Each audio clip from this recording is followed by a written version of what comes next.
Welcome to the Restricted Handling Daily Intel Brief. This is what's been going on in Iran and the Middle East in the past 24 hours. The center of gravity is still the Strait of Hormuz, and what's changing now is not whether it matters, but how it might be governed going forward. Iran continues to push the idea that its role in managing maritime access should be formally recognized in any broader arrangement. That includes not just influence, but something closer to structured authority over shipping behavior in the strait. And this is where the negotiations in Doha get interesting. Talks involving U.S. and Iranian representatives with Qatari mediation are still focused on two immediate issues: movement of shipping through Hormuz and access to frozen Iranian financial assets. Iran is pressing for roughly $6 billion in funds to be released, alongside broader relief mechanisms tied to earlier understandings. The U.S. side is engaging, but the sequencing problem is still unresolved. Iran wants economic relief and financial access to move first. Washington is trying to tie that to broader security constraints, especially anything linked to nuclear limitations and long-term strategic behavior. So what exists right now is a functioning diplomatic channel, but not a breakthrough, more like controlled maintenance of a fragile structure than anything resembling a final agreement. What's important is that both sides are still publicly signaling momentum, even as the technical reality lags behind. Washington continues to frame the talks as progressing. Iranian officials are framing them as economically beneficial and strategically necessary. But underneath that messaging, the key disputes are still sitting untouched. Who defines maritime authority in Hormuz, and what Iran receives in exchange for limiting escalation? Timing is also shaping everything here. The next phase of talks is expected after the funeral period for Iran's supreme leader, Ayatollah Ali Khamenei. That window is politically sensitive inside Iran, and it is being treated almost like a domestic security phase. Iranian leadership has already issued strong warnings that any external pressure or perceived escalation during this period will trigger immediate retaliation. So even diplomacy is being filtered through a security lens right now. Inside Iran itself, there's also a clear effort to keep internal alignment intact.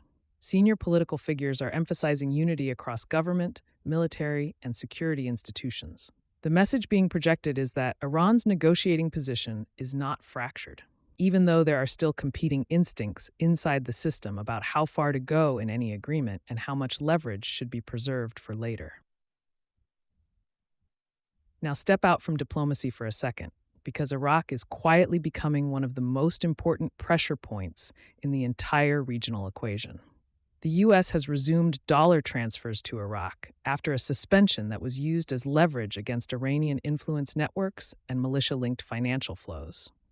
That may sound like a technical banking adjustment, but in Iraq's system, access to U.S. dollars is a core lever of state stability and economic function. The suspension earlier this year was designed to pressure Baghdad to tighten control over Iran-aligned militias and reduce illicit financial channels.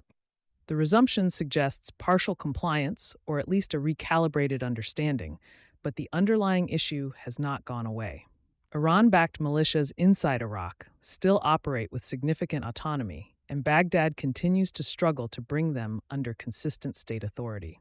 So Iraq is sitting in a very constrained position. It needs U.S. financial access to stabilize its economy. It needs political cohesion to govern internally. And it sits directly inside Iran's regional influence architecture. Every adjustment in dollar flows or security enforcement ripples through all three layers at once. Move west, and Lebanon is becoming another test case for how post-conflict arrangements actually function on the ground. Israel has delayed withdrawal from certain areas in southern Lebanon until coordination mechanisms with the Lebanese armed forces are fully operational and disarmament steps involving Hezbollah begin in designated zones. This is tied to a broader framework that envisions phased stabilization: establish monitoring structures first, transition control second, and only then consider full repositioning. But the friction point is obvious. Hezbollah is not a marginal actor in this system. It is deeply embedded in Lebanon's political and military structure. That means any disarmament framework is not just a security process. It is a negotiation over the balance of power inside the Lebanese state itself. And now Syria is cautiously re entering the regional conversation from the edge.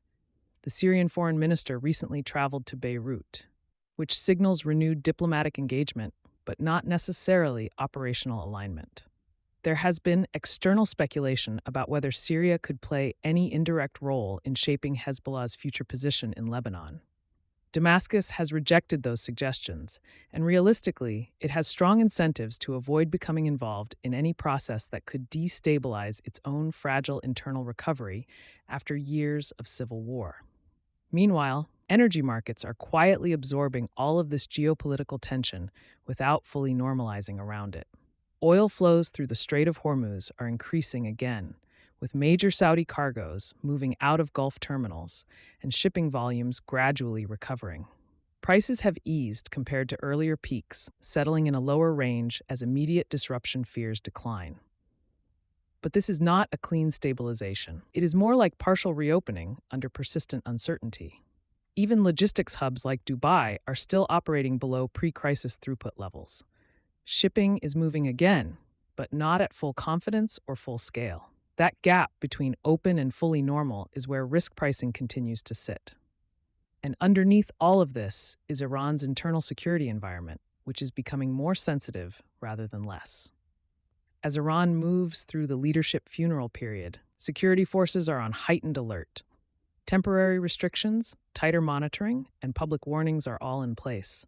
At the same time, Iran is dealing with localized unrest in Kurdish regions, where attacks on security personnel have increased and multiple groups are either claiming or being associated with activity. These are not existential threats to the state, but they matter because they add internal friction. At exactly the same time, Iran is trying to manage external negotiations, economic pressure, and strategic signaling to both Washington and regional actors. And then there's the longer-term military trajectory, quietly re-entering the discussion. Iranian officials are increasingly open about expanding missile capabilities beyond previously understood limits. For years, there was an informal range ceiling that shaped expectations about Iranian strike reach. That constraint is now being questioned publicly by senior figures, with references to phased expansion and improved accuracy. That shift signals a longer-term strategic adjustment rather than a short-term reaction. On top of that, Iran's asymmetric warfare model continues to evolve around low-cost mass systems, especially drone platforms designed to overwhelm advanced air defenses through scale rather than sophistication. That approach has already reshaped how militaries think about interception costs and air defense sustainability across multiple theaters.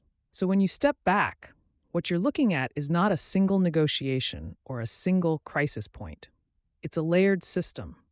Hormuz remains the strategic anchor. Doha is the diplomatic pressure valve trying to manage it. Iraq is the financial and political leverage zone. Lebanon is the security testing ground. Iran's internal environment is the stability variable, and energy markets are sitting underneath it all, reacting in real time without fully trusting the calm. Thanks for listening and being part of this growing community.